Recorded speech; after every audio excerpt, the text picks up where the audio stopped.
We played a combination of the hits and the new stuff. But even on stage, I was preoccupied. We ended the show with Mony, Mony, like we had done 10,000 times, and did the usual encore. Like always, I was hot, sweaty, and out of breath when I came off stage. Carol and Ron met me by the stage door, and we all walked back to the dressing room. I had an interview to do with a young radio guy from a local pop station. There was a lot of whooping and hollering around me as I sat down to catch my breath in front of the dressing room mirror. The DJ started asking me questions, and I could see the cassette player rolling. The interview had begun. I started off with how great it was to be back in Chicago.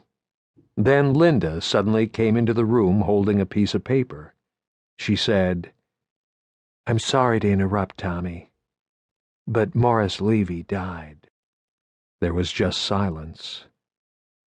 All day long I'd been thinking about what I was going to say to him, and now I'd never get the chance. I'd heard stories of how emaciated he had become, and had imagined what I would feel seeing him like that. But it didn't matter now, because I would never see him again. At that point, my interviewer said, "Excuse me, Tommy, can I ask you a question?" I nodded, and he said, "Who is Morris Levy?" Wow. Who is Morris Levy? I looked at him in astonishment and realized this kid couldn't be more than 21 or 22 years old. "How much time do we have?" "As much time as you want. I came for an in-depth interview." "Well, you're going to get one. Is that tape recorder still running?" Chapter 1. Tuning Up. I was born Thomas Gregory to Belle and Joseph Jackson on April 29, 1947, at Good Samaritan Hospital in Dayton, Ohio. Nothing special, really. Just one of a few million baby boom kids born that year, born on the cusp of a new age. Dad was in the hotel business, a roustabout who could manage the books, tend the bar, or fire the bellhops. He was 5'8", quiet, heavy-set, and balding.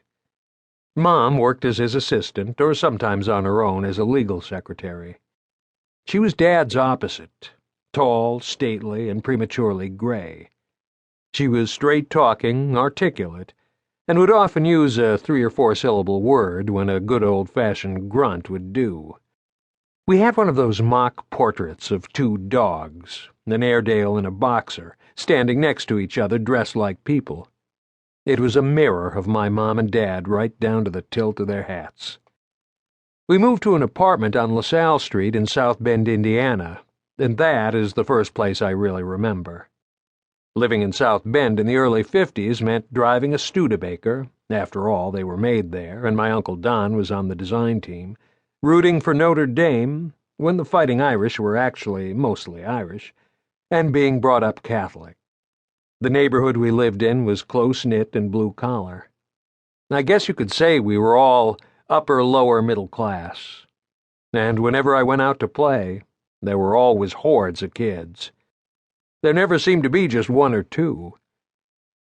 My folks worked hard because they had to in order to get what they wanted out of life, and since I was an only child, most of their world revolved around me. I always got the best they could give me. As far back as I could remember, it was just the four of us. Oh, did I mention music? Mom used to tell me the only way she could quiet me down as an infant was to turn the radio up. As soon as I heard music, I would stop crying and listen. It seems like I had my ear in a loudspeaker of one kind or another my entire life. In fact, my first concrete memory is of the family radio, the huge Philco console with a mahogany finish that was twice as tall as I was. It had knobs and dials on it as big as donuts. But I always managed to boost myself up and tune in my favorite stations. And, of course, there was my record player. Ah, yes, my first record player. It was a 78 RPM kiddie model with an old-fashioned diaphragm attached to the tone arm, which acted as a speaker. The thing was virtually indestructible and could have easily doubled as a murder weapon.